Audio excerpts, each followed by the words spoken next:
in the den of iniquity. Vicinity no pretty, calamity fi hit we any moment. What a pity. Tomorrow never certain. What dwells behind the curtain? The face of evil smirking with that shifty eyes averting. It's not a steady bubble, could either pop or topple. Many will fall and stumble. Let the dozers gather rubble. From LA to Colorado, Guinea to Burkina Faso. Cannons could breach the towers and the troops will storm the castle. I say, run, run, come, make we get it. Because the peace that is bestowed upon the meek is overrated. So run, run, come, make we get it. Calling all your daughters and your sons, we come forget it. I say, run, run, come, make we get it. Because the peace that is bestowed upon the meek is overrated. Lord, run, run, come, make we get it. Calling all your daughters and your sons, we come forget it. With the rubble steady rising, and hearts are compromising. Convictions here are stifling, making evil appetizing. The fists are steady forming, and countenance is falling. Defenses are withdrawing, possibilities are falling. In these your circumstances, evil will make advances. Pick up your sword and lances, and be sure to take your stances. Victory is never promised, the battle is upon us. Gather the brave and honest, and the righteous in your corners.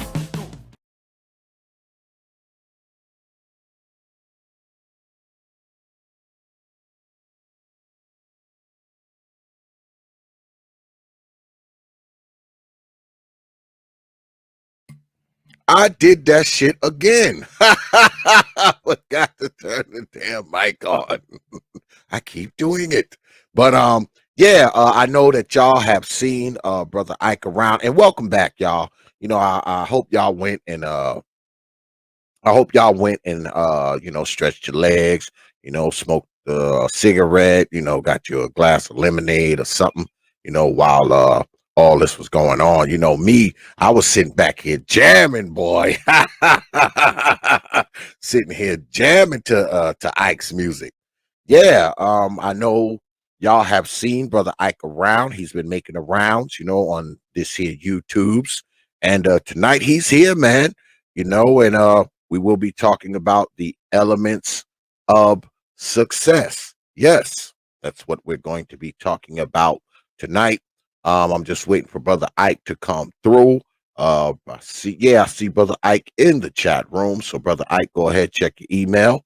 I did send you the link. Well, I'm old. Let me make sure I did it, because I be forgetting, boy, to turn my mic on and all this old kind of nonsense. So let me make sure I sent Brother Ike the damn. Make sure I sent him the damn link.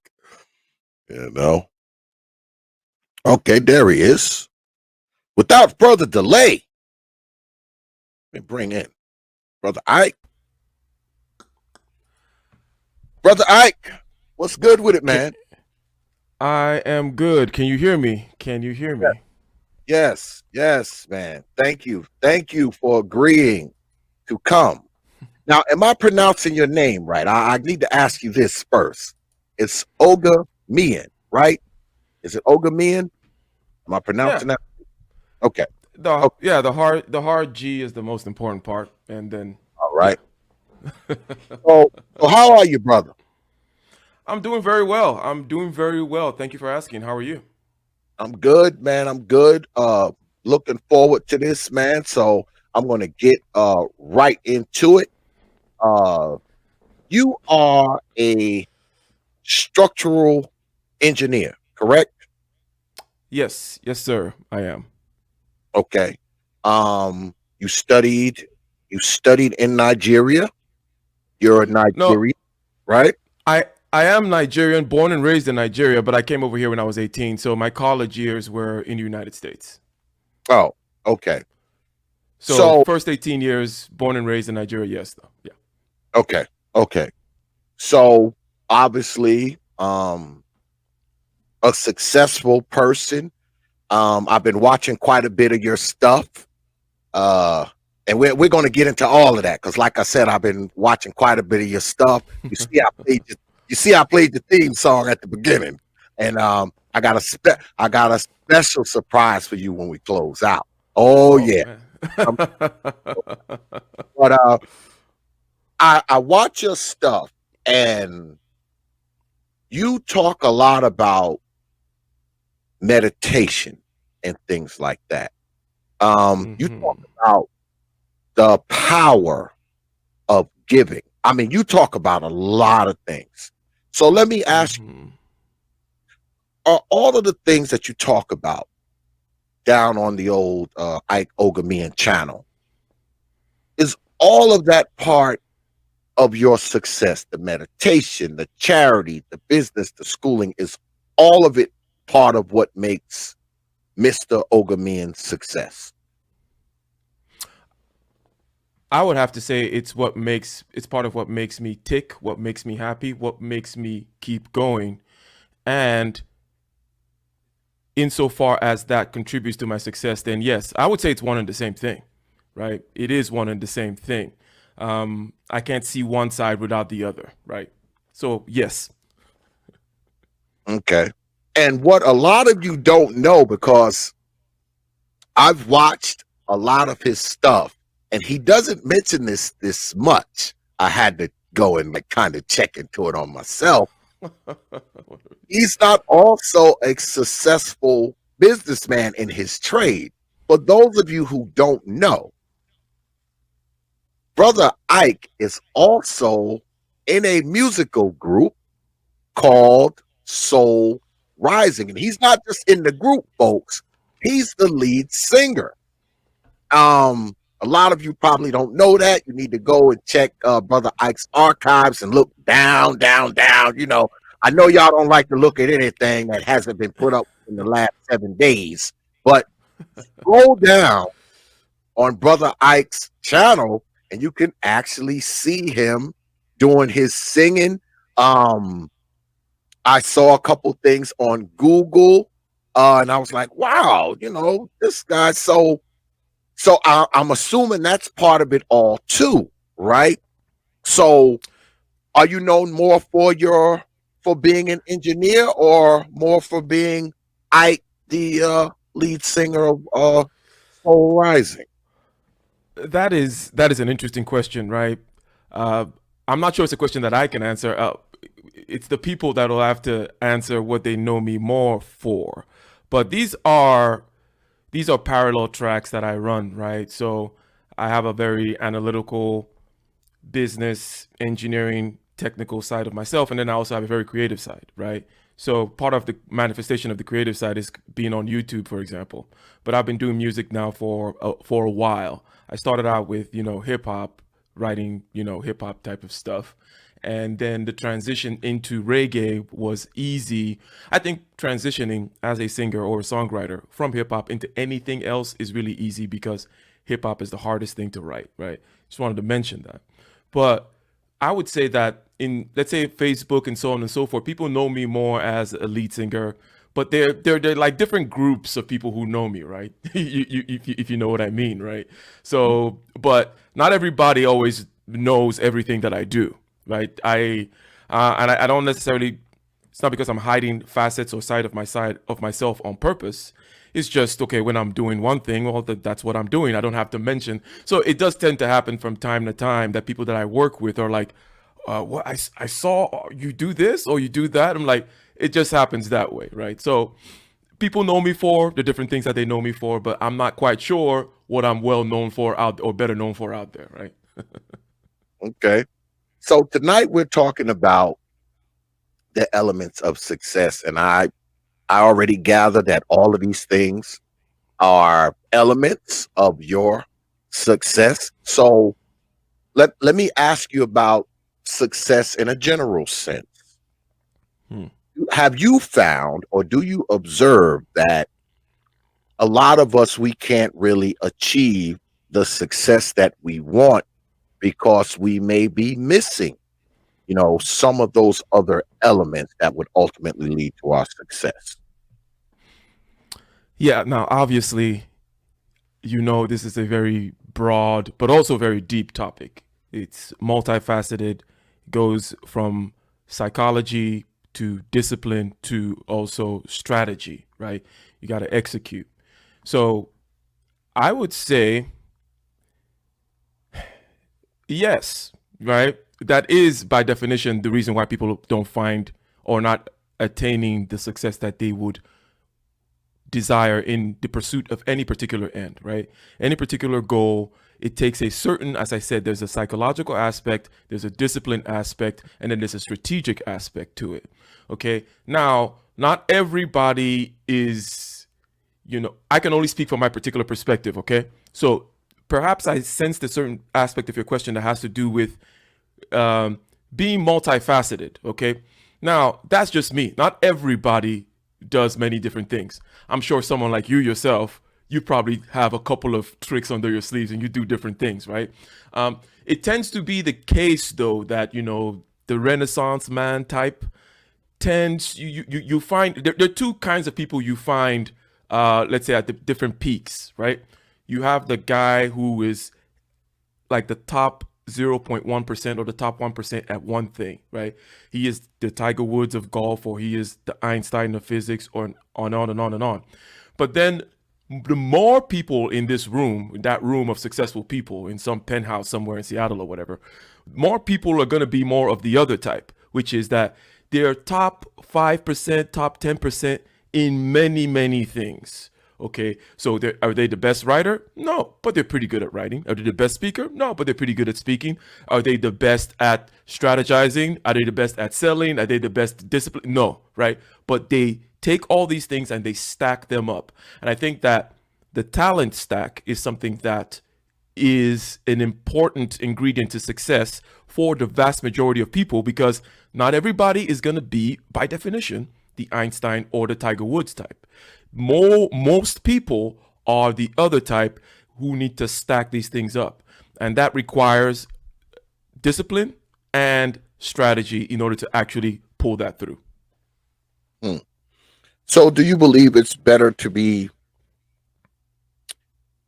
trained or just naturally talented at a particular thing? What's better? I think that even talent, okay, what we call talent, I think is better called as a gift. And that gift will not go anywhere without training, right? I mean, it just kind of goes, the most gifted people, right, tend to also train the most, right? There's this particular physics teacher, for example, at MIT, right? He does these very great physics lectures, okay? And if you're into that kind of thing or any kind of performance at all, you don't even have to be into physics, right? You may not even know what the hell he's talking about, but you can study a good performer and be like, wow, this guy's a very effective communicator, okay? He is gifted obviously, right? You can kind of tell, but guess what? Just like him and let's say Michael Jordan or all these other people, he rehearses for every lecture he gives. He rehearses it twice before he gives it. So that means he's lecturing tomorrow. He does it twice, and then he goes and he does. That's all lectures. Okay. Now he's way more talented than many other people out there. He could rest on his laurels, right? He could just be like, you know what, I got this. But no, you push.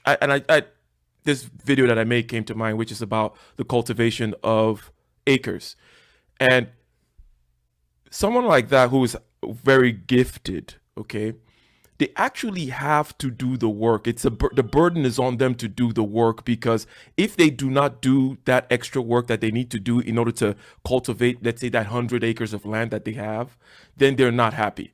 Somebody who has 1 acre of land can cultivate the 1 acre of land and be happy. Someone who has 100 acres of land is not happy even if he cultivates 50 acres of it. Right? So with more talent comes the responsibility to actually push and cultivate that talent.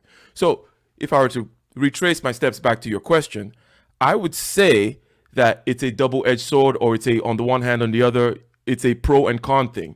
If you're gifted with 100 acres, you're going to put in you need to put in 100 acres of work in order to be happy. Now, I'm not talking about externally. Externally, if you have 100 acres and you cultivate 50 and everybody only has 1, externally people will say, wow, look at that guy. He's the man. But you're going to be indulging in certain self-destructive behavior because you have this excess. Because a part of the gift is a certain kind of obsession and obsessive behavior. Okay? So if you do not take that obsessive behavior right? Let's say take like a Michael Jordan now. We know he's obsessed and crazy, right? But that's kind of part of his gift because he's got 1,000 acres. Okay, he cannot. He knows when everyone's like, "Wow, why you do? Just chill, Michael." Michael's like, "No, I see weeds all over my backyard. I still got acres and acres of backyard to cultivate, right?" So the point is, if you're gifted, you need to use that obsessive energy, which is the flip side of the gift, to cultivate the land or the talent. Otherwise, you're going to turn it to alcohol and booze and women or whatever. Like, it's going to turn and it's going to destroy you, right? So you're asking, is it better? Well, I just painted the landscape, and it's like, well, that's the situation, okay? If you got the gift, you're gonna need to put in all the work to cultivate it. You're gonna need to direct that obsession into cultivating that. Otherwise, you'll be destroyed. And if you're less gifted, you have a different kind of a lifestyle. Overall, I would say, hey, it's called a gift. It sounds good, right? So I say yes, more gifts, right? It's better, right? Well, a lot of times, I think, and I suffered from this myself when I was a young guy. Sometimes we just lack, focus. And is there any way that you can take a person who maybe doesn't have all the focus? Is it any way to train focus? Is it any way to, kind of hone in and master having, quote unquote, focus on a particular thing? I would say, well, yes, 100%. Without a doubt, without any hesitation whatsoever, I would say yes. And it's not just me saying yes. I'm saying that this capacity is like any other capacity, right? And in this particular domain as well, there are the more gifted and the less gifted. Just like you said, some people don't have that gift of being focused or being able to easily focus, right? So not everyone is Usain Bolt, right? He's gifted at being able to run, but everybody can run, right? And everybody, if they run, will get better at running. This same thing is true of any other capacity. When it comes to things that are in, because I just gave a physical example, right? Okay, physical, your body. Okay, I get it. You can work your cardiovascular, blah, blah, blah. I get it. But the same principle applies to everything about your being, which is that everything operates on the use it or lose it principle, right? If you want to make something better, you simply use it. There is no other way. It's not about magical thinking or it's not epiphanies either, where you're just a light bulb is gonna go off in your head one day and all of a sudden you're gonna be more focused. No, a light bulb doesn't go off in your head and all of a sudden you grow big biceps, right? You got to go in the gym. You got to formally use the biceps. Okay, you do the reps. This is the form. This is the system. And then with time, same thing with any capacity, whether it be now we're talking about things in the mental space. So concentration can be trained. Equanimity, which is the ability to be able to be relaxed in any situation, which is key for any kind of long-term success and also key for any kind of influencing and persuasion and just being a social creature, which is key to your success as well. These things can be trained. Again, they can be formally trained. They tend to be the kinds of trainings tend to be called meditation, right? But it's not some kind of mysterious thing. It is the formal use of these capacities in order to develop them. And as I mentioned, it's a use it or lose it proposition. That's what we are, right? So it's not that you can rest on your laurels and just chill on certain things. You actually atrophy. If you don't use your bones, they atrophy. If you don't use your muscles, it'll atrophy. You don't expose your immune system to stress, it'll atrophy. Same thing goes with your concentration, your sensory clarity, your equanimity. These particular skills for managing your meat vehicle, if you will, right? Those things too need to be formally exercised and used. Otherwise, they'll atrophy as well. Well, good look on that $5 super chat, Brother Wayman. He says the Renaissance man uses his skills, knowledge, talents, and interests to design an overall lifestyle most fitting for them. Compartmentalizing is key. I would have to agree with you, Brother Wayman. But let me ask you this. Do you consider yourself a Renaissance man, Brother Ike? Well, yeah, to the degree to which someone can be saying those kinds of things about themselves, right? if I gotta say it myself, then yes, because first of all, I don't believe in false humility, right? Especially after a certain age. After you're like about 30, you know what you're good at, especially relative to not just what you're good at, but also you kind of know where you stand in terms of the bell curve of any particular distribution of gifts, talents, so on and so forth. And the point is, there are not a lot of engineers that are also into songwriting and being a dancing monkey on stage and so on and so forth, right? There are not a lot of people, same thing, engineers that are really into the study of philosophy, psychology, the practice of meditation, so on and so forth, right? So, and I'm into those things, like equally heavily into those things, right? Like there's almost no end to the things that I'm into in that regard. So I am very introverted, which is how I get the time, by the way, because I don't need a lot of social activity, if you will. That's how I get a lot of the time to really go deep into all these different areas, right? And I find commonality in all these areas. I tend to be a fundamental kind of person, a foundational kind of person. So when I'm doing selling, I'm doing a presentation, it's not very different from when I'm doing my singing on stage, okay? And it's not very different from having a conversation with you right now. It's not also very different from me when I try to, let's say, manage my energy and pull an all-nighter, or work that 16-hour day. In other words, the discipline required to cultivate certain virtues, right? All these things cut across all different things you're doing. It could even be in your relationships as well, I always go to find the fundamentals, because if you have the fundamentals, then you don't have to carry a big bag of tricks with you, right? You just carry like 3 things with you. And you're like, okay, these 3 things, these 3 tools can be applied in many different ways. But if you stay at the surface level, which is the level of like techniques and methodology and then you got to carry a lot of stuff with you, right?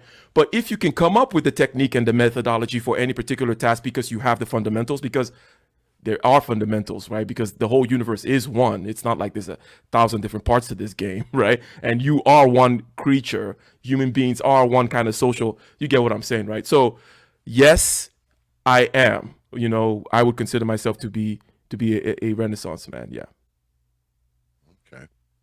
I know you talk a lot on your channel about meditation. Something I used to do when I was a younger guy. I haven't done it in like 20 years now, but explain to the folks how meditation helps you. Because I know it's one of the elements of your success, maybe not just in business, but as a person as well. So if you would, could you explain to the folks, how meditation is, one of the elements of your success, and, how it figures into your life and career as well. So people talk about being present, right? Being in the moment, right? And then a rather more rare form is to be in the zone, right? We all know these things to be good things, right? That's why I'm starting from here. I'm starting from just what it's intuitively good. When people associate this presence, being in the moment, and then being in the zone to be good things. So I don't need to convince you or anybody else why they're good. Now, these things involve the use of, they are expressions of certain capacities. And these capacities are concentration. The main 2 are concentration and relaxation. And the kind of relaxation I mean is the kind of relaxation that you need to think of yourself floating in water. In other words, not grabbing onto anything or pushing anything away, whereby you are kind of just going with the flow, if you will, right? That kind of capacity is trainable, okay? How does it help you? And that's why I kind of use those.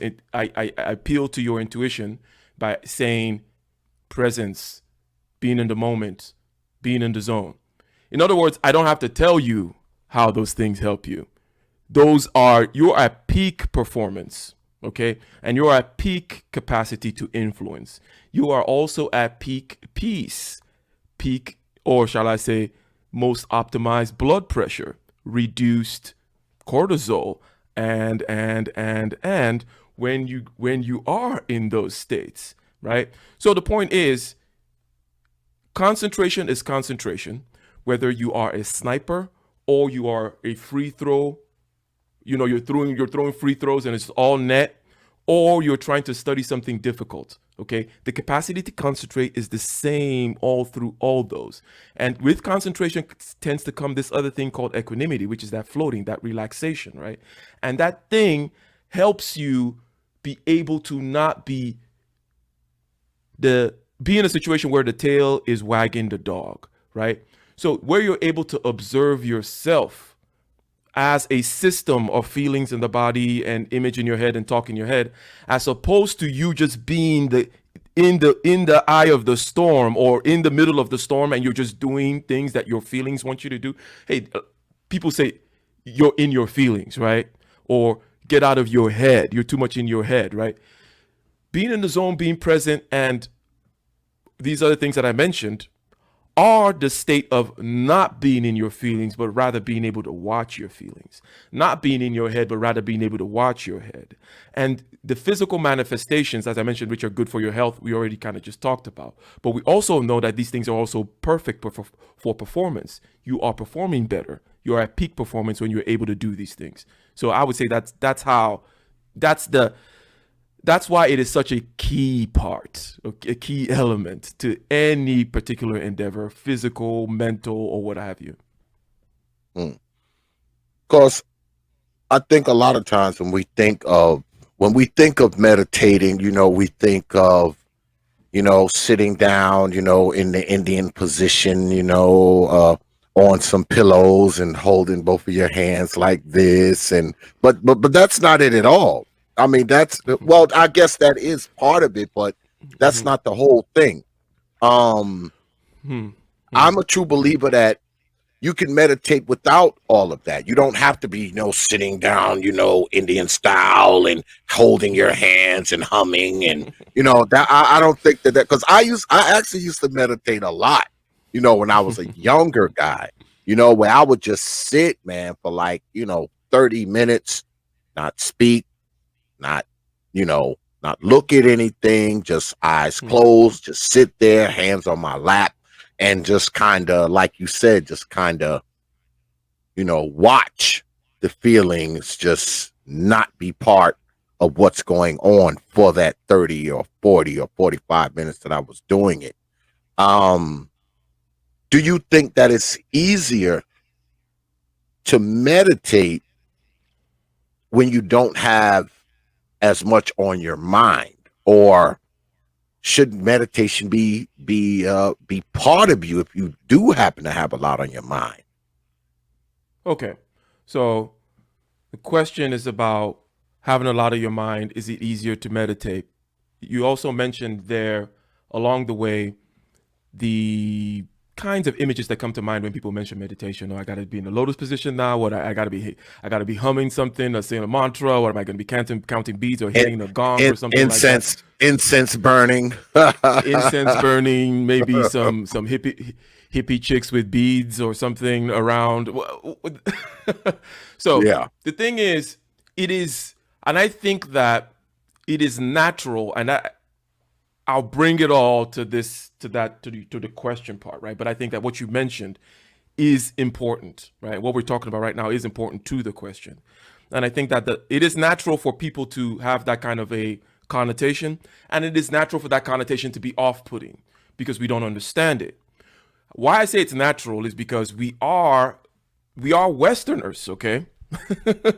Whether we like it or not, we are all Western materialists, okay? You're born in the 21st century. In most of the world, there are only certain kinds of corners of the world, more places where you may be still in a different mode of mind, right? So as a Western materialist, you need things to be explained to you in a certain way, right? So I would say this: when you want to train your cardiovascular system, there are many ways to do it. Okay, you could say, hey, run. You could say, do fast-paced hot yoga. You could say swim. You could say play basketball, play tennis, play soccer, play bass, right? These are all formal ways. Okay, they have a form, they have a modality, they have a system of structure of rules, right? That you do something in a formal way in order to activate in that use it or lose it kind of a way again, your lungs, your heart, and the vascular system, the blood vessels, right? So some people, what you mentioned about sitting, right, in the lotus position, that may be, let's say that's swimming, and you're not into swimming, okay? But you could run, or you could jog, or you could cycle, or. In other words, with that guy sitting there doing that thing, it's just a formal way of using his concentration and practicing that relaxation, that equanimity thing, okay? And with that comes sensory clarity. Again, we are Westerners. We have to put things in scientific concepts. That's how we've been ever since the scientific, you get what I'm saying, right? We can't pretend to think that we don't think this way. And let me not say Westerners. That may be a wrong way to put it. What I mean is we are modern, materialistic kind of people. We need to look at things in these particular kinds of constructions, right? We don't do very well with consciousness talk, in other words. So we need to kind of relate it to the physical. So it is the formal use of capacities. That's what it is, okay? You can run, you could swim, you could jump, you could, cycle, you could go on a rowing machine. Same thing, you could do this kind of meditation where you use the gong or this or that, or you use deep breathing, or you're just listening and sitting, as you said. But what is the commonality? Just like there's commonalities with using the lungs, right? What are you using formally? You're using concentration. Okay, why are you using concentration? Well, it's not that crazy. It's use it or lose it. That's how biology works, right? So it's not some far-flung, crazy, oh, now you're going to tell me about chakras and this and that. It's like, no, it's simple. It's you use the capacity, okay, in order to develop it. If you don't use it, you're going to lose. Now, to the question about, is it easier? What you're saying is similar to, well, is it easier to run when you're tired? No. Right? By definition, right? So is it easier to lift heavy weights? Because let me put it this way. There's certain kinds of the kind of meditation that you're talking about here would involve the mind, using the mind. Because you could do deep breathing exercises, okay, which is just focusing on the body. You're practicing the use of concentration and watching of their feelings as opposed to watching of your head. Okay. Now we know feelings affect your head and your head affects your feelings. It's all a cycle. The universe is one. Everything is one. We know that, right? But the point is, if the perturbation, the randomness, the disturbance in your mind, it's like a heavy weight. Okay. That's like your resistance that day, or a strong resistance band, or whatever. Or so if you're not up to it that day, right? Maybe you should just go to the sauna. Or maybe you should go to the cycling thing. Don't lift heavy weights that day is what I'm saying, right? Same thing with meditation, okay? You can practice breathing exercises in order to still calm yourself down, in order to still train your your concentration, in order to create that space between the feelings and you, in order to get out of your feelings, right? Get out of your head. Because we all know intuitively that we don't want to be there, right?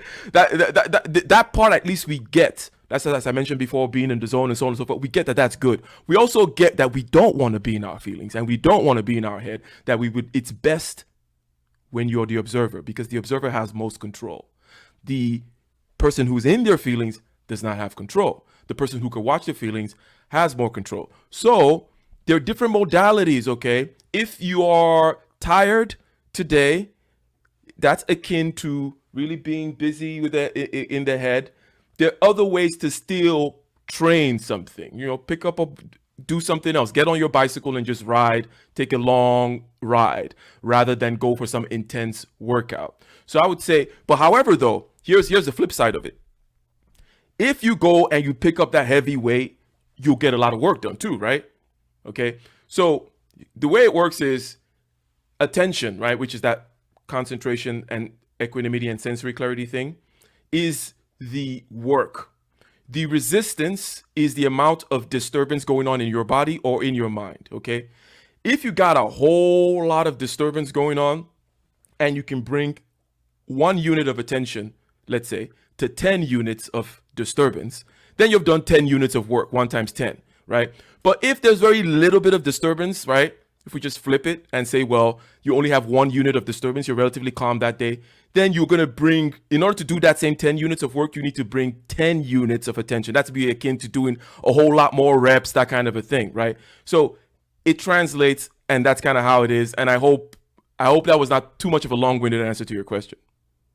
No, absolutely not. I watch your channel, so I'm used to hearing this stuff. Yeah, I'm subscribed. Well, thank you.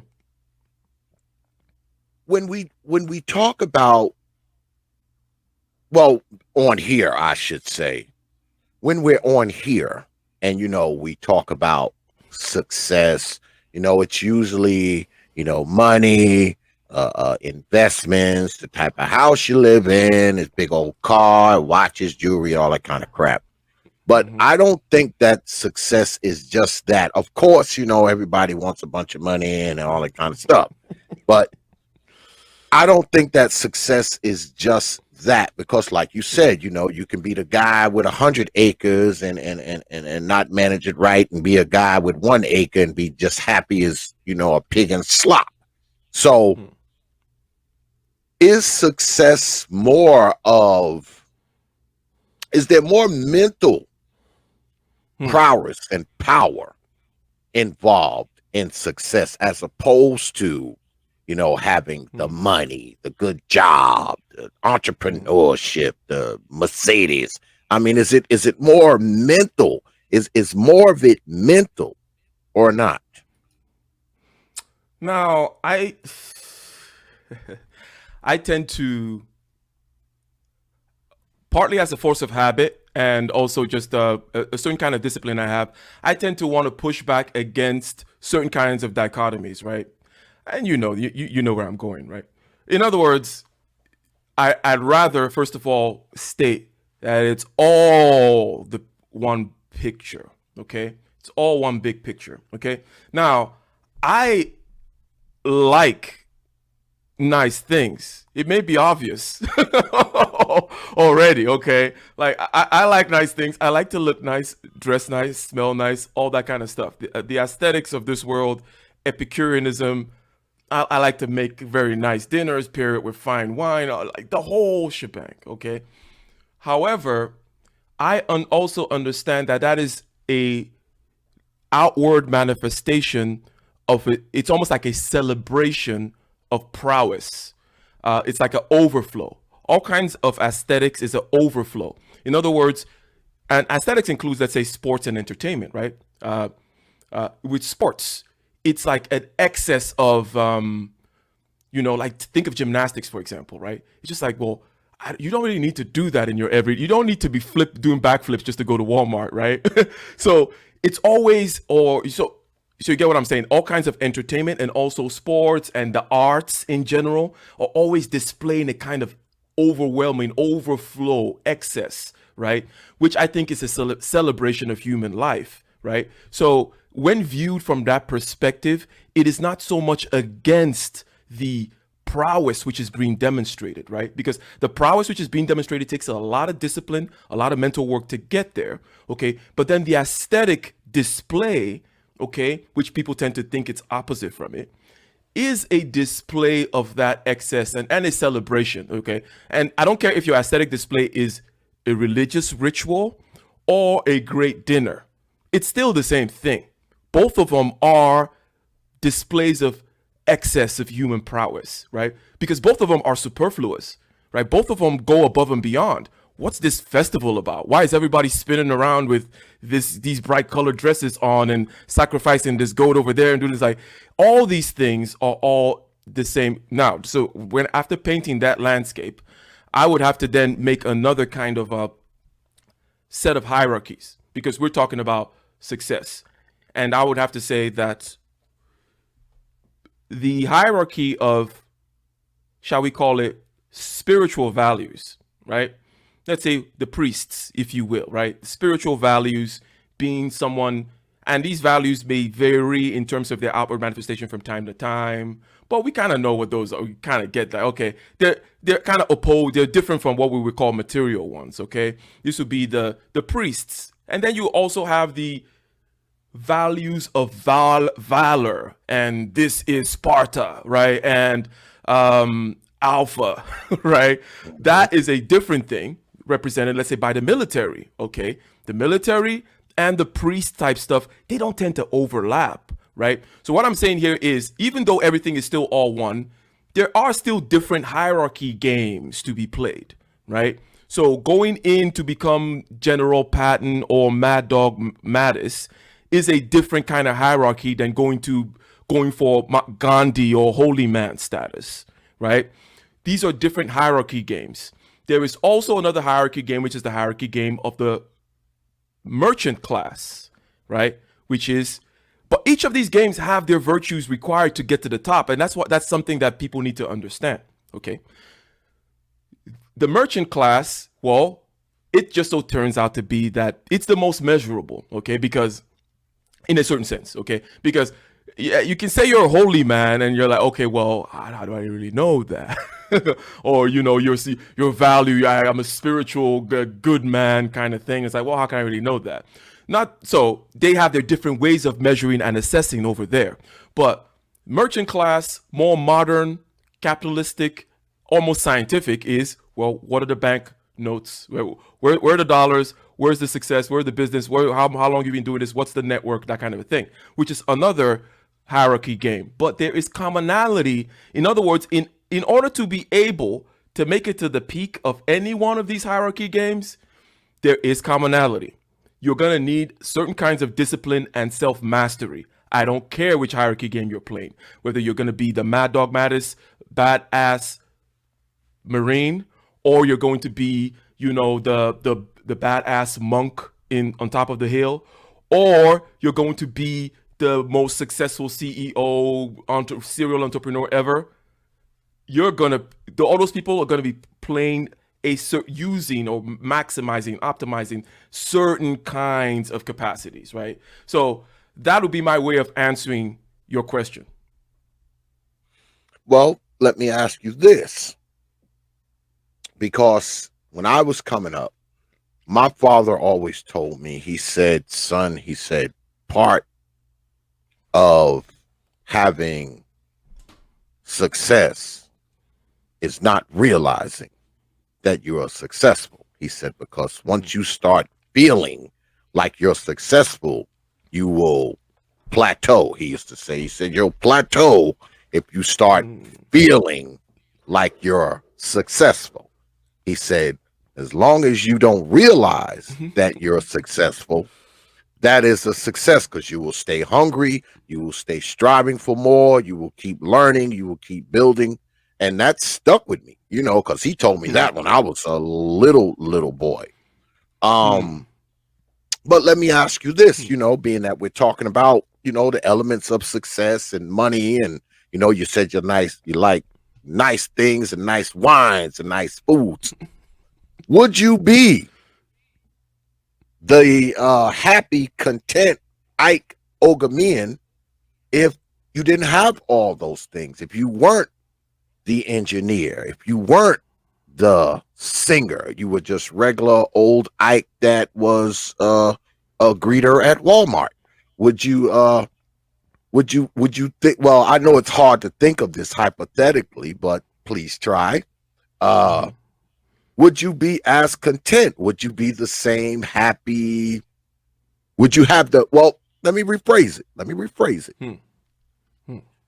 Would you have the mental success if you weren't Ike Ogamian, but you were Ike Jones who lines the carts up at Walmart?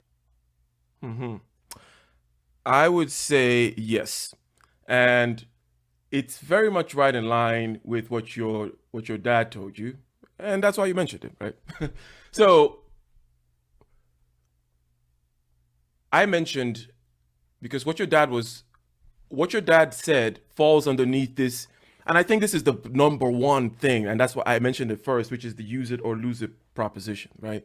And there are many things implied there. Number one, it's just true, right? Like it's not a system, it's not an argument, it's not an opinion. It's just fact, right? The economy, the ecosystem, your bones, your immune system, your mental health, everything operates better when being stressed. So you need, what your dad was saying is, if you get comfortable, right, is another way to put it, right?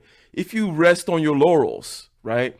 If you stop, you actually start going backwards, okay? It's not, you cannot stop.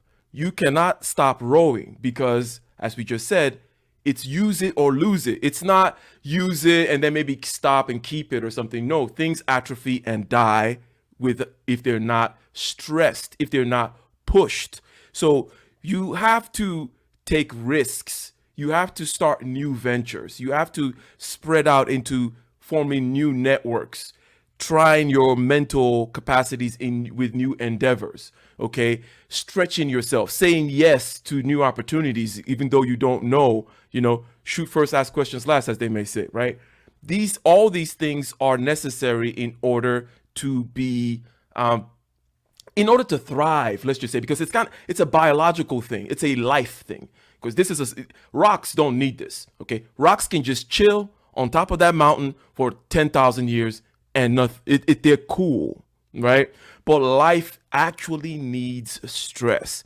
People tend to think what we want is a bubble and comfort and maybe political correctness and cuddling. That kills you. Okay, the same thing. Your bones don't want it. Your immune system doesn't want it. Your mind doesn't want it either. Your skills don't want it either. Okay, so to the question about would I be happy, insofar as I am pushing the envelope, regardless of the size, right? Insofar as I'm cultivating the land, regardless of the size, then you will be happy. Okay, it is just a simple biological fact. It's not far-fetched spirituality or philosophical opinion. It's just simple that with all your capacities, you need to stress them. Okay, you need to push them. You need to be uncomfortable in the gym, with your mental stuff, with your business. You need to be like, oh my God, am I going to be able to make this? Am I going to be able to do this? And then have that relief a little bit afterwards after you do that. But don't rest in that relief. Immediately get up again and go find the next, like, oh crap, right back at it. Go scare yourself again. Yeah, so I would say that no matter where you're at in life, if you're doing this, then you're cool. You'll be fine. You'll be thriving. What was the young Ike like? Because you said you stated you were in Nigeria, right? For 18 years before you came, to the States. What was the young Ike like? Very introverted, very shy, very serious in a certain way, right? Because one thing, as a typical introvert journey, you have to kind of figure out how to interface with the external world. So internally, I'm a very serious person, right? Externally, though, I like to joke. I like to troll in the various chats out there on YouTube and what have you, right?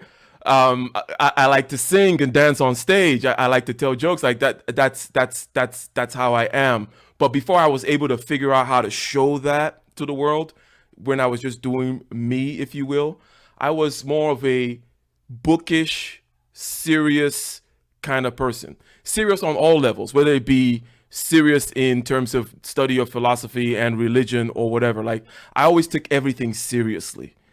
I still do, right? And so growing up, let's say during the high school years is when I started trying to say, well, how can I put myself out there? What are the different talents that I have? Okay. And how can I use these to interface socially with others?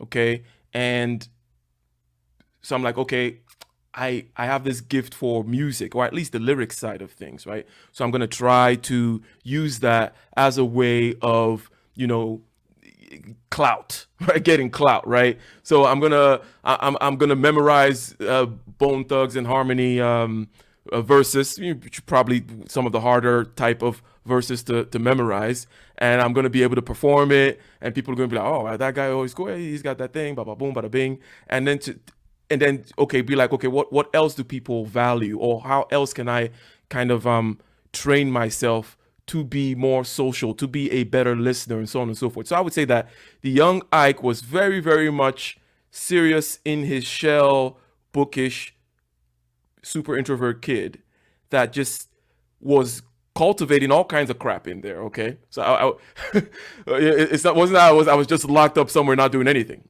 All these things I've been this way, including the meditation stuff, right? But something that I noticed only recently is that back then I used to do the meditation. I just didn't realize exactly what I was doing. I used to I would sit down, I don't know, formally close my eyes, and I would do this thing where I would imagine the room spinning, and then it starts to feel like the room was spinning. It was just like, you know how kids like to have fun, right? You can actually literally spin around and, or whatever. But I used to be able to do that with my head. In my head. Now I know it's like literally a meditation technique. It's like a formal way of, calming down, because you got to be very calm and you got to concentrate in order to kind of do that kind of thing. So I was doing stuff like that. I was reading books about Aristotle and Plato and so on and so forth, and playing video games and stuff like that. So that's kind of, if you will, a rough sketch of what Ike was like growing up. All right. Good look, Commandante Lou, with the $50 super chat. I appreciate that, brother Lou. Also, brother Biscuit 2005 with the $9.99 super chat. He says, excellent interview. I'm taking notes. That's good to know, brother Biscuit. Appreciate that super chat. And also, we got a couple cash apps here that I gotta read off. I don't want y'all to think I forgot about it. Another cash app on the cash app game from brother Lou again. Appreciate that, brother Lou. Also, cash app from brother Linnell, and also a cash app from brother Joe. Thank you, brothers, brother Joe, brother Linnell, and brother Lou for the cash apps. Now I also spoke about, because I watched one of your videos where you were talking about you were talking about charity and giving. And I believe in that as well. I believe in looking out for folks when I can. I believe in giving some of my time. I believe in giving, a little bit of change as well. So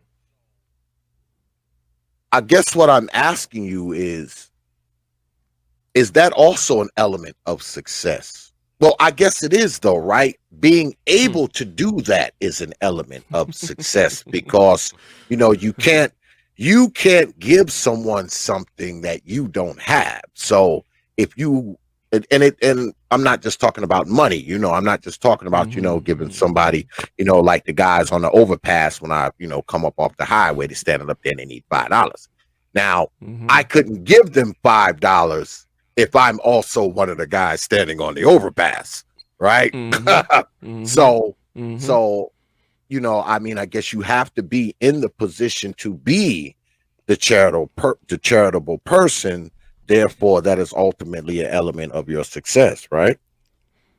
It is in that last way you mentioned. It'll be a manifestation of a certain level of success relative to the person that you're giving, right?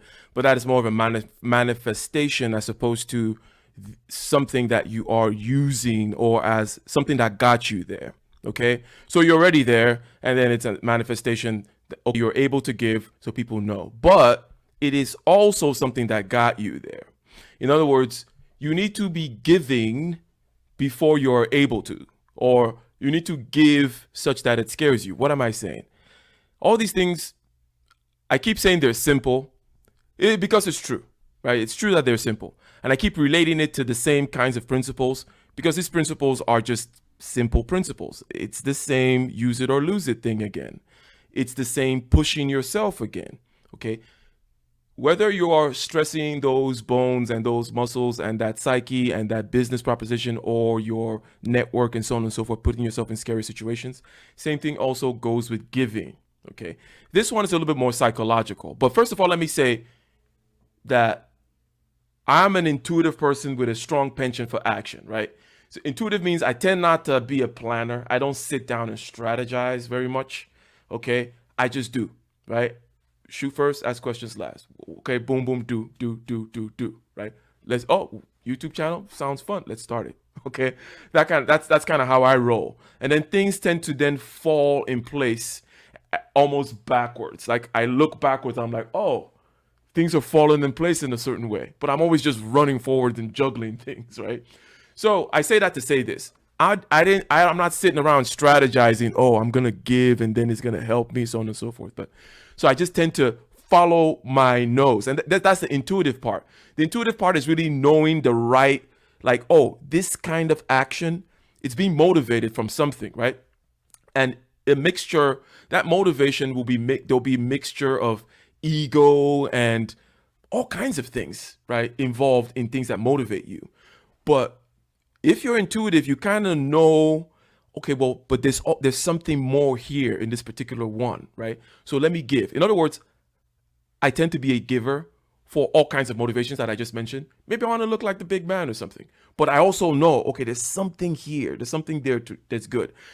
After I do things, okay, I can then look back and see the system, how it works. And it's an intuitive, simple system that anybody can easily understand. So back to the system. The system is you're making yourself uncomfortable in order to break past certain barriers which you're putting in front of yourself, but you don't really realize you're putting in front of yourself. These barriers have to do with, let's just keep it, when it comes to giving, let's just say money, right? That's the simplest one. Any kind of resource. You are scared to give $20. Because you're scared to give $20, you are going to be having certain kinds of blocks that you're putting in front of yourself that other people perceive, that the marketplace perceives. In sales, it's true. You cannot be thirsty, okay? And we're out here in the RP spaces and we know that intuitively, okay? The thing about the universe is, and I don't mean to sound weird. I don't mean to say it that way. The thing about everything, the thing about everything is they're fundamentals. It's not like, money is in this galaxy and game is in this other galaxy and sales is in another. It's like, no, it's all the same thing. You don't want to be thirsty in anything. If it's in the Bible, right? To those who have, more will be given, and to those who do not have, even the little that they do have will be taken away from them. If you know anything about not being thirsty, that's pretty much what the Bible was saying. The Bible was saying, if you're not thirsty for her number, she will throw her number at you. If you're not thirsty for closing the deal, you're more likely to close the deal. People give to people who demonstrate mastery. Demonstrating mastery is being above. So what you're trying to do is you're trying to go above money, okay? You're trying to be like, $20, I'll give it away, right? I bought a $5 coffee, I'll give $20 away because I don't need money. Money needs me. I am the master of money, okay? In your head, okay? And if you can get into all the subtleties of it, but in your head, you have gotten over a certain block that you're putting in front of yourself, okay? And also that other people perceive. The other people part is also very important because everything that you want, other people have, right? And other people perceive that stuff. Other people perceive your thirst, or what they call commission breath in sales, right? Other people perceive desperation, and desperation is the opposite of mastery, right? So you're trying to master money. That's why you give it away. You're like, money is not my master. I'm not gonna go, my precious, no. Be like, I am going to dominate this game. And by doing so, you actually put yourself in a better position to be more successful. So just to revert to the first statement, one, it is an outward manifestation of success that's already been attained, but also it's what gets you to the next level and also what got you to this point, which is you need to constantly scare yourself. Challenge yourself. Be like, oh my God, can I give this $200 super chat? Right? And you're like, you know what? Throw it away. Right? I am the master. And trust me, you have actually done some serious psychological work on yourself when you do that kind of thing. Absolutely. Commandante Lou, speaking of super chats, Commandante Lou with another $100 super chat. Appreciate that, brother Lou. Hey. He says, at Ike Ogamin, releasing the fear of giving. Appreciate that, brother Lou. But let's talk about that, because my old man used to tell me all the time that the easiest thing to give people is money. He said it's much harder to give your time, your wisdom, your patience. He said giving somebody a few bucks is easy, son. But because that only takes a second, to hand somebody a $50 bill. That takes 1 second. He said, but when you give your whole day, you give a week, you give a few hours, that's part of your time. So in a sense, he used to say that, that's sort of a bigger sacrifice, son, because, you're volunteering, or you're helping someone out, you're giving your time. So talk about that a little bit, brother Ike. Yeah, again, I'm going to mention the intuitive action type of person. And I like to mention these kind of psychological predispositions because I think it's important so that people understand where someone is coming from. Because a lot of times people would say things, but it's like without referencing the fact that there are different types of people. Not an infinite number of types, right? You can create like at least like 5 categories, or maybe 2 broad categories, depending on the particular parameter that you're looking at. So there's certain types like me who just tend to just do, right? And also tend to just give, because we have a penchant for action, and we just have this kind of need to just be doing and doing and doing. And then we have a good sense of intuition such that we end up landing, generally speaking, in the right spot. We have a lot of strong pain tolerance, so we can keep going with all the mistakes, because obviously the downside of being the kind of person like me is you're going to bump into a lot of walls, or you're going to kiss a bunch of frogs, or whatever. You're going to do all kinds of crazy stuff, as opposed to the person that maps things out. Now, I also tend to naturally give back. Part of the YouTube channel, for example, or because prior to this YouTube channel, I had another YouTube channel called my Prometheus Engineering YouTube channel, where it was just going over engineering concepts, right? Why did I do that? I wanted to do that similarly to why I'm kind of doing my meditation series, because if you figured out certain things, right, and if you think you have, like, for example, my thing is that I feel like I can go from a very, very fundamental level.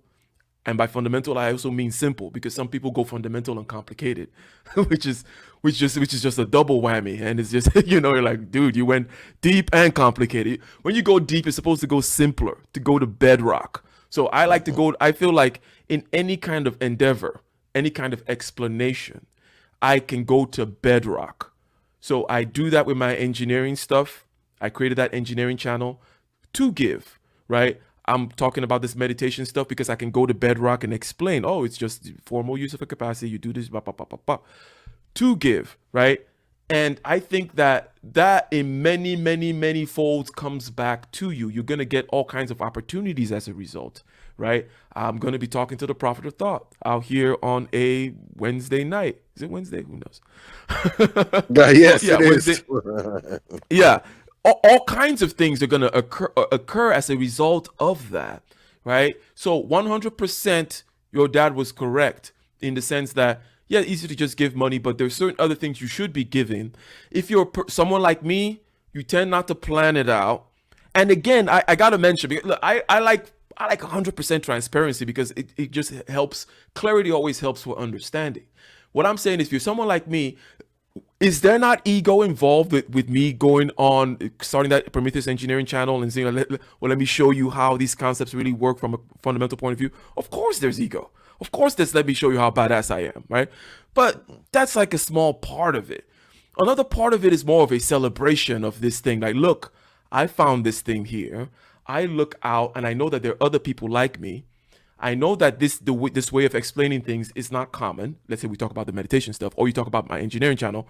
I know that people who go to college and read certain textbooks, they come out of college and they come out again with these bag of techniques. Okay, they come out with, okay, I use this. Okay, this is from this formula. This is from this technique. This is this saw. This is this whatever, that wrench, or number two, that kind of a thing. Because of the way I am, I tend to go down and find whatever master tool it is so that I can create a tool. It's almost like, imagine having the ability to just have 3 principles in your pocket rather than all these bags of tools, and then you can create any tool that you want based on the circumstance, right? So for me, that is also a bigger push, because I think that the ego is necessary in order to, at least so that you can put up a good aesthetic front, so that I got to make sure that my presentation is good, and that, I don't look like an idiot when I actually put it out there, right? But the bigger driving force is that, hey, let me go down and show you guys that there is this other way to do it. And if you're someone like me, at least whatever the 20% of people who tend to be this kind of intuitive, action-oriented type, then I don't like carrying bags of stuff, analysis and all kinds of methodology and spreadsheet and this and that. Is like, I don't care. I just want to know the bottom. What's at rock bottom? If I know what's at rock bottom, I can apply it everywhere, right? So that's the way in which I tend to give. So whatever gift you have, because I consider that to be a gift. Not everybody has spent as much time as I have, or has the willingness to be spending all this much time going down and finding rock bottom everywhere. So whatever it is that you have out there listening, right, that you have found that not a lot of people do this stuff or can present this stuff or have this particular kind of a mindset, then you go out there, make sure that you give that, because that will multiply many fold as well, and it'll make you way more better in that particular thing which you think you're already good at as well too, just like in the money giving as well. Oh yeah, because see, I'm an engineer too. I'm a mechanical engineer. I've been doing it for 30 years. We do everything. I did it for 2 decades, well, more than 2 decades for other people, and I jumped out and started my own, small company about 7 years ago. And one thing someone told me about engineers, they said, all you engineer guys are weirdos. And right. And when they said it, it made me laugh. And then when I thought about it, I was like, you know what? I think they're right. It said all engineers are weirdos, and it's weird that they said that, because all the engineers I know, including myself, we all have little quirks about us. We all have these little things, like me, for instance. I'm not like you, you can sing and all that kind of stuff. What I like to do is fish. That's my thing. I mean, I've been fishing ever since I was a little boy, ever since I could hold a fishing pole. And I pride myself on being this great fisherman. Actually, when I was a little kid, I actually thought I was going to grow up to be some type of sport fisherman, and fish on TV and all that kind of stuff. But this mechanical engineering crap got in the way. So, yeah. So we all have these little quirks, and it takes me back to the meditation thing, because I spend a lot of time, when I'm not working or whatever, I spend a lot of time just sitting on my deck, man. And I'm not talking, it's just me and my dog out there. And, I got Romeo and Juliet, the cigar that I'm puffing on. And, there's no noise, there's no sounds. Now my eyes are open and I'm not in the lotus position. But now that I think about it, I can say that that's actually part of my meditation. Even though I'm smoking a cigar while I'm doing it, it's quiet. If I am thinking about something, I'm thinking about, what I have to do the next day. because if I'm not thinking about that, I'm probably not thinking about anything. I'm just kind of like staring into the trees, and just, enjoying the quiet, because the whole day has been full of racket and noise and banging and hammers and tools. And so, I guess I do kind of meditate without really knowing it. But what I want to say is this: do you think that as engineers, no matter what kind of engineer you are, structural, mechanical, electrical, IT, are we weirdos? Are we engineers weirdos? Well, yeah, a self-selected group. Well,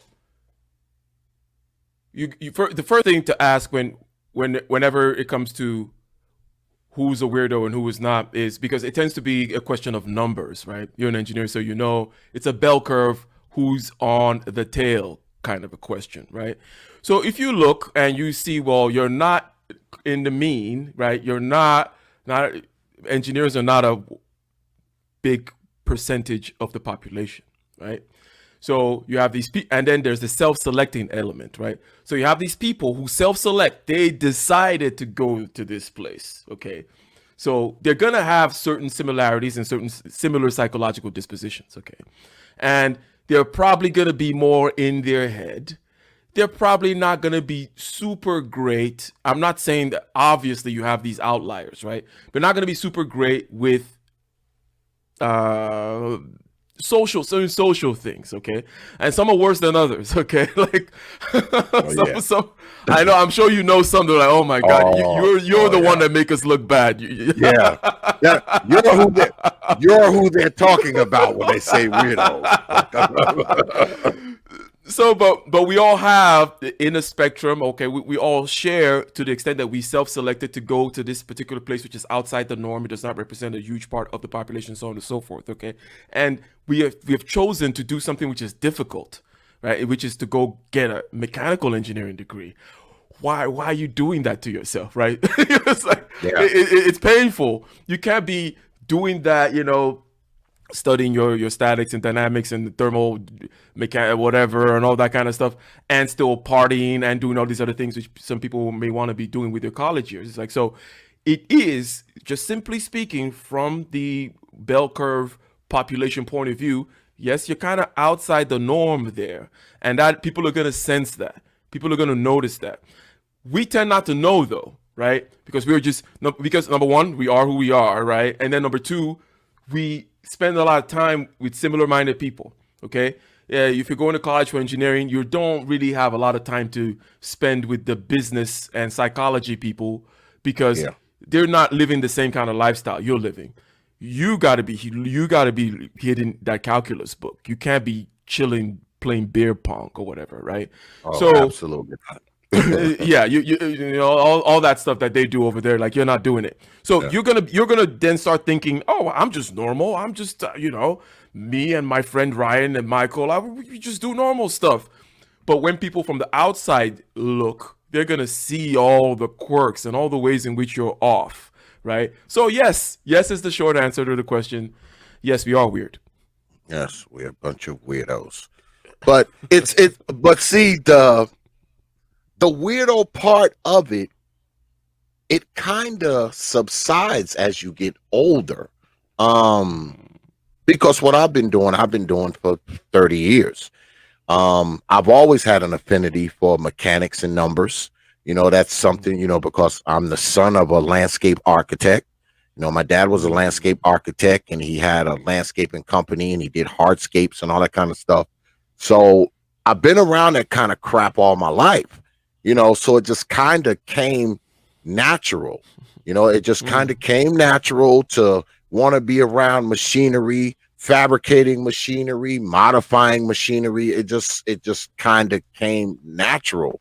And ever since I've been doing, well, one thing I can say, since I've been doing it, I haven't had a hungry day or a homeless day or in any of that. So, there's that.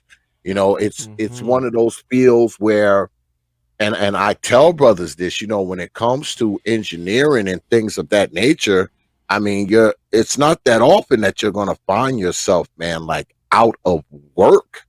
I mean, it's all the engineers that I know either have a very good paying jobs or have their own companies. So, I mean, that can be said about most engineers that I know. I mean, there's not too many engineers out there that are on the food line or whatever it is.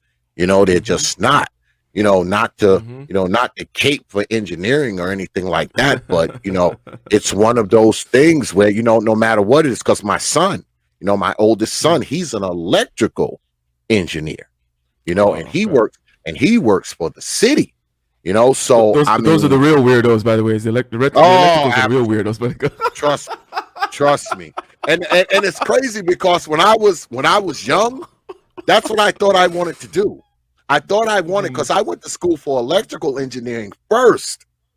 I did that first, and didn't like it. Didn't like it. So I went back to school for the mechanical engineering, and it's just better. It's just a better deal for me. I mean, it's just better. Trust me. But my son is an electrical engineer, and because he works for the city, so he makes a good wage. He's taking care of his wife and his family, and it's good. He's not out of work ever.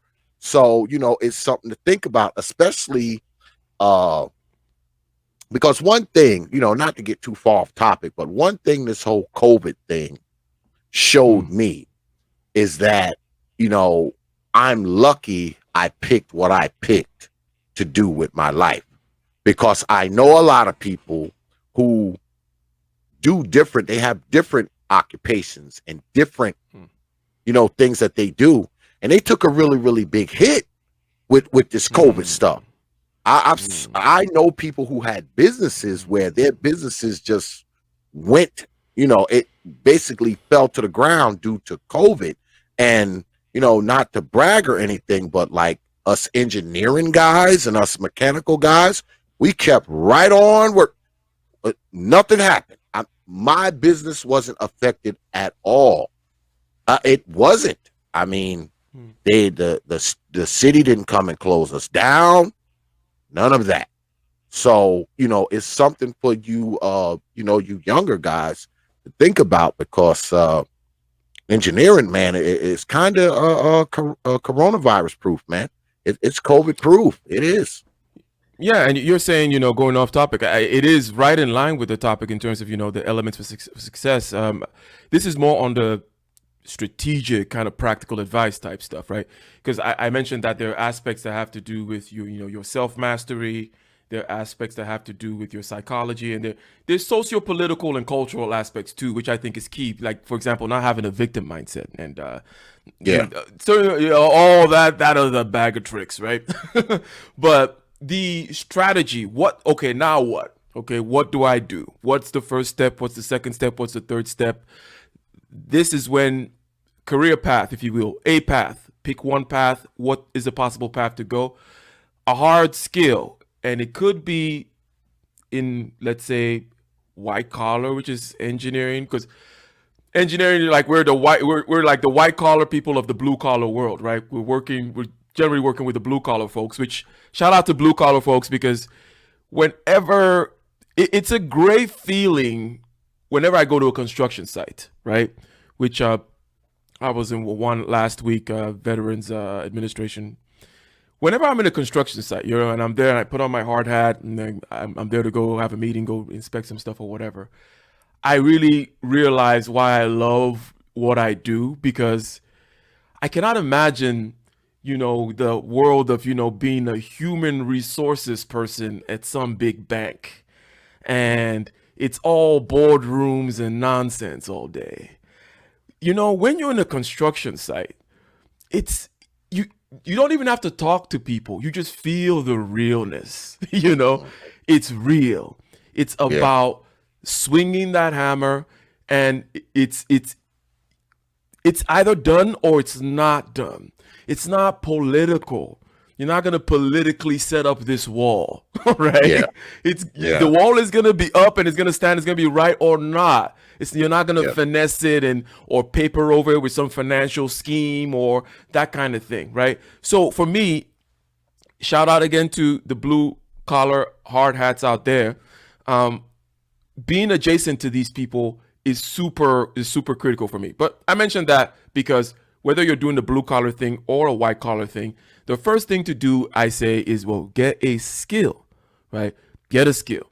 Because a lot of people want to talk about this hustle thing. Okay. Hustle is fine, but I say that hustle is on that psychological discipline side of things. Get your discipline right. Correct. Yeah, sure. Get your exercise right, your diet right, your hydration right, your meditation right. Get all that stuff correct. And be in a mode where you understand that you have to do. You cannot rest on your laurels and so on and so forth. But when it comes to actually bringing that money in from a bank, you can't just, or into the bank, you can't just go like, oh, well, what's the next hustle? Well, oh yeah, let's go sell weave on Instagram today, and let's go do that tomorrow. Let's hop onto this. It's like, that doesn't really work. Even for someone like me who likes to do 1,000 things, even I know that that's kind of foolhardy, right? It's like, no, pick a particular silo. Okay, now I can do several at a time, but not everybody needs to be a madman. Again, I'm a super introvert, meaning I can just be locked up in here in my cave for months, right? Just doing stuff, and I'm cool. But pick one particular silo. Let's say it's in the blue collar realm, which is quicker to start making money from, right? And Yes. when you then get your 9 to 5, right? Your basic 9 to 5, and then get certifications. So when you're an engineer, because you said, you started your company, when you are an engineer or any kind of trades skilled person, the next thing to immediately start looking is, how can I do this on my own, right? Because you have a cushy job and you have opportunities, but guess what? You can also put up your own shingle when you get your PE, you get your professional license and so on and so forth, right? Or if you are in the blue collar thing, whatever the certifications are that are required for you to start your own electrician thing on the side, immediately start looking at that, okay? Yep. And then immediately, once you get it, start looking at how you're gonna do it, okay? Maybe you and then you're gonna land one job because your cousin said something, or the way it tends to work is you start pulling the feelers out there. You start telling people that, hey, I am willing to do work, right? And then 5 months down the line, somebody calls you and say, hey, you still willing to do work, right? Because this guy just came to me and he wanted me to do this thing, but I don't do this stuff. But I'm like, hey, Dale said he was willing to do work 5 months ago, and then boom, now you got your first client, right? And then this is where the soft skills come in. Okay, so I say get a hard skill, get certifications, open up your side hustle. Okay, in other words, the 40-hour work week. And I know people tend to people say Americans work too much and want to live the European lifestyle and so on and so forth. Well, take it with a grain of salt, because this is coming from me. I'm a crazy person. Okay, but I think there is no work as much as keep working. Okay, because I think people who look at it that way tend not to look at things from a holistic point of view. They tend to look at work as different from their life. So they're trying to manage hours. Like, oh, but what about my wine drinking time? And how about my this time and that time? Yeah. So it should all be one. Yes. Everything should be one. It's all one. It's all one of that part of that big push towards stressing yourself so that you don't die. But anyways, so now you get that first client. This is where the soft skills come in. Go ahead and learn how to close more clients, how to influence that client to give you more referrals. Well, how to market yourself, put yourself out there. Soft skills are super key.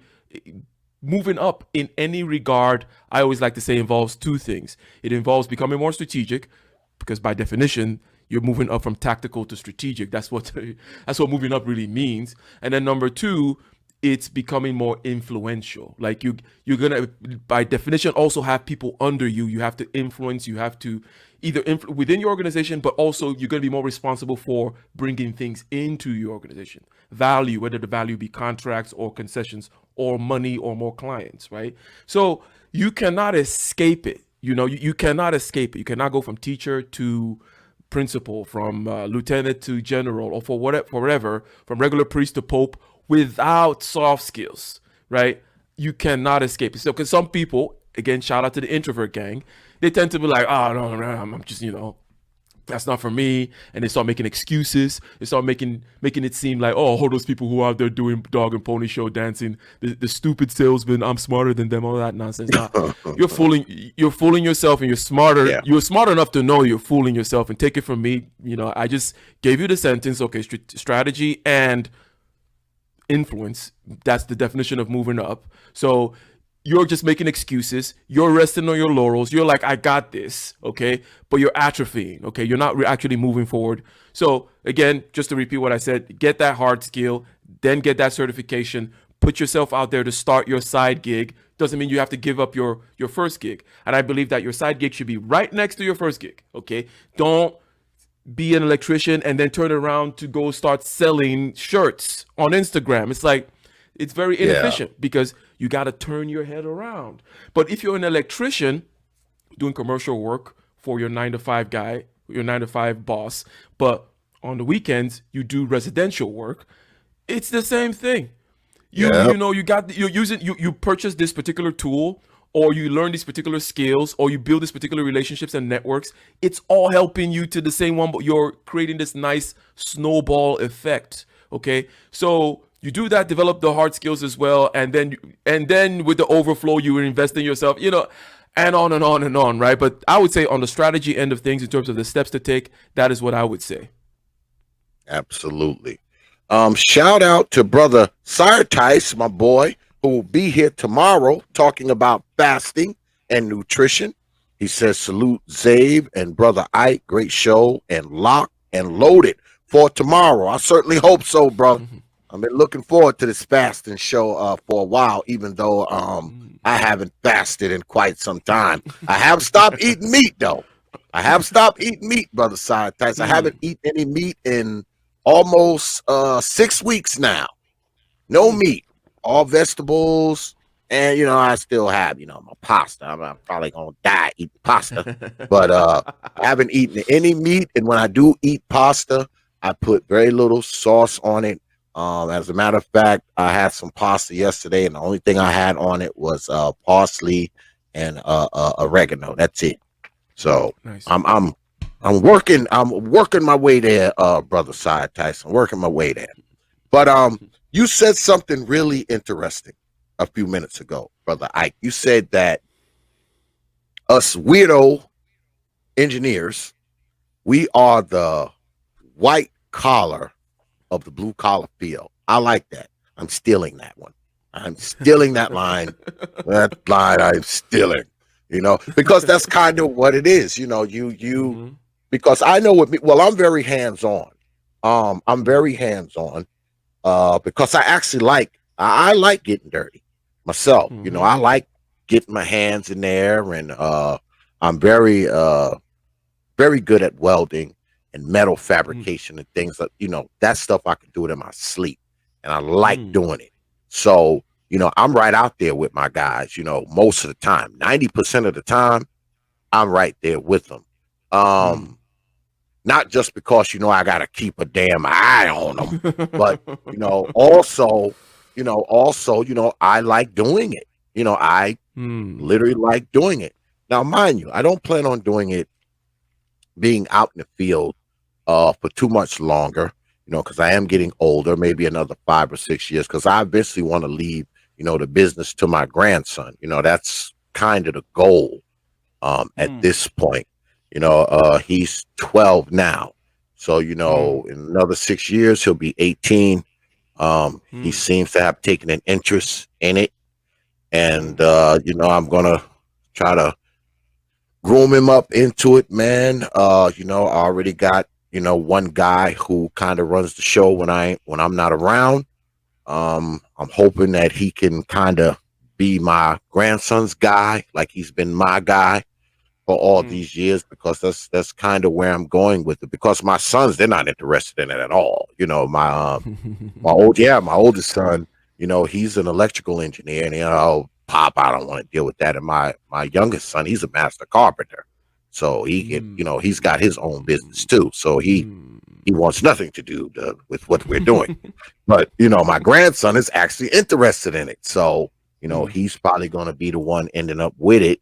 When I'm dead and gone and all that kind of stuff. So that's kind of the plan. But yeah, that whole white collar of the blue collar field, man. I like that, man. I might make a sign with hang that up in my shop. But I don't want I don't want to keep you too much longer. But what I want to ask you is what brought you to YouTube? Was it just the engineering? Was it your music? What made Ike say, you know what? I'm going to start a YouTube page. That's a very good question, because it's kind of all encompassing, because YouTube is a social media as well as a place where people come to, like say a TV channel, right? Which would be the other kind of example. But it is also social media. Okay. There are people out there in the chat who know each other, and they leave messages, blah, blah, so on and so forth, right? It is a place where people socialize, especially out here in this space, which is, in this particular space of YouTube, is the place where both the content creator and the chat, if you will, and their followers are almost equally important. It's almost like they're both part of the show, and they contribute a lot to it.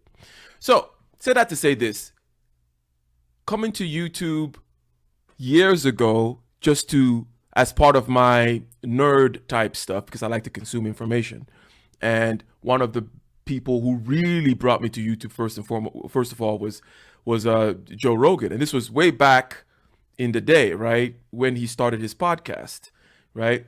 And going through Joe Rogan, and then getting into a certain point where I'm like, okay, let me do this engineering thing, okay, which I started in 2000 and I think I started that engineering channel in like 2010 or something like that, okay? But just to put that kind of information out there. And it was also kind of one of the few strategic things which I did, which was, my company is called Prometheus Engineering, and the channel is called, Prometheus Engineering Group or whatever, right? So it was kind of like things are very far from each other. There's nobody that's watching my YouTube channel, which is mainly watched by men in India studying engineering, that is going to actually be a client of mine, right? But I just wanted to put something out there for marketing, maybe branding, maybe controlling your story and your image purposes, right? So I put that out there while still just consuming information. And then I found Jordan Peterson on Joe Rogan one day, and I'm one of my pet peeves, if you will, is political correctness, let's just say, right? And I come at it from a point of, because I like to dig in. I mentioned before, I like transparency. So whenever for example, I say something like, oh, well, I do this because of this, but I'll tell you like, whoa, also there's ego, and then there's this, and I want to look nice and stuff like that. Like, I don't like for things to be hidden. I don't like for things to be blocked. Similar to what I said about going to the construction site as well, right? I like for things to be real. So Jordan Peterson comes along. His whole thing was, political correctness, getting, chased out of some university because whatever, right? Because he was too much truth, whatever, right? And then through Jordan Peterson, the algorithm starts taking you into these other spaces, and you find Solo TV 84 and O'Shea. And then you start finding this community within the chat, right? And you start kind of participating in that. And then Solo TV decided he was like, oh, let me interview this guy. I see him around here and there. And I'm out there dropping super chats because entertainment plus, again, I just kind of have a sense that this, again, right? I have a sense for certain things, intuition. I've built up intuition over the years for things that are good to do. And Solo TV 84 interviews me. And then I show up once on Kevin Samuel's show, just one rare time when he was actually taking calls from dudes. And I called in and I just I just kind of said some things, some basic like just some tidbits similar to the kinds of things that we're saying right now. And then people were like, you should start your own channel. You should you should do it. So September of 2020, last year, I decided to start the channel because I have a lot of interests and I have that teacher side of me, which I mentioned earlier, the teacher side and also the performer side. So it's kind of right in line. So I'm already kind of participating in the communities of these other content creators and so on and so forth. There is something that I can bring again, that my gift, which is the gift of fundamentals, right? Just taking things down to the basic level, making it very simple, measurable, intuitive, actionable, and presenting it. And really, that's kind of like my YouTube story, starting with just being a consumer, watching Joe Rogan, and then doing the engineering thing, partly for marketing and also partly for this kind of sharing of the gift, Jordan Peterson into the manosphere, and then boom. Yeah. Because that's where I first saw you. I first saw you on Brother Ramil's channel. And, when I saw you there, I said, I'm subscribing to this brother, man. I want to see what he's doing. I want to see what he's doing down there, because I like the interview that you did and, what you talked about and everything. And I feel like, it's always good to, kind of pick the brains, of people who have, gained a level of success, whether it be, in their lives, with their families, with their business, finances, whatever. It's always good to kind of pick the brains of them. And like I said, I've been watching your stuff, and it does come off as like a teaching channel. I mean, that's kind of how you do it. You're actually teaching people principles and, how to focus, meditation, how to be, kind of quote unquote in the zone, if you will, man. And I think it's a good thing. And moderators, if you could be so kind to go ahead and spam Brother Ike's channel in the chat, if you don't mind, folks. And you can go ahead and put your information in the chat too as well, Brother Ike, because you have been wrenched over here. Because something I've done over here is I'm adjusting.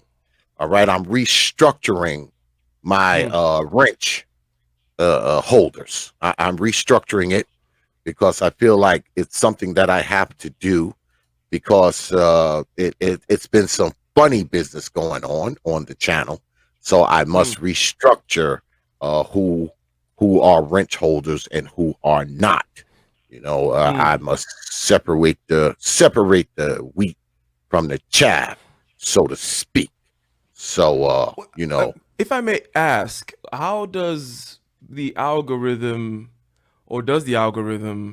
kind of take into account those whom are wrenched in your channel in terms of determining whether or not they're going to punish you or something, or whatever? Or is that something that you don't speak about on you don't talk about the algorithm while the algorithm listens? Well, I know that if certain words are put into your chat, it could come back to haunt you. So you have to be careful of certain people in your chat. See, I spoke of restructuring my chat room, and the reason why I'm doing it doesn't even have anything to do with Google or YouTube's algorithms. It has to do with what's been going on in my chat room lately, because I've had people call me on the phone and write my personal email, people who have followed me for 3 and 4 years, and telling me that, they're being blocked by people. So, I had to go in there, unblock. And when I looked in my block list, there were like 15 people in there that I'm really, really cool with. About 6 and 7 of those people are people that I deal with outside of YouTube, because see, some YouTubers I actually deal with outside of YouTube. These people have my personal cell phone number. I've met some of these people, and I look up and they're on my block list. So I'm like, how are these people getting blocked unless there's some funny business going on with my moderators? So I have to get to the bottom of it. That's why I said I must restructure my wrench holders, because that's kind of what I do with my business. If something's going on, I get to the bottom of it and I restructure. All right.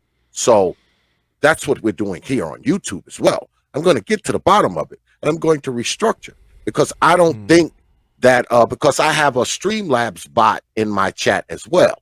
Okay. And it will block you depending on what you say. It'll warn you. And then once it gets tired of warning you, it will ultimately just decapitate you. Okay. It will decapitate you eventually. And I know these people. Some of these people I literally know.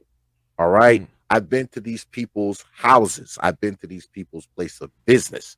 We speak on the phone, but they're on the block list, which tells me one of my wrench holders has been blocking these people. Therefore, I say again, I'm restructuring the wrench holders so I can get a sense of who's doing this crap. All right. So that's where we're at now. But you have a wrench here. I just gave Brother Lou a wrench as well. And like I said, I'm going to get to the bottom of it. And to be honest with you, some of those wrenches aren't coming back for those people. Once I get to narrowing down who it is who's doing it, they won't be getting their wrench back. That's all it is to it. I mean, one thing to block people if they're in the chat room and they're doing crazy stuff. All right, that's one thing.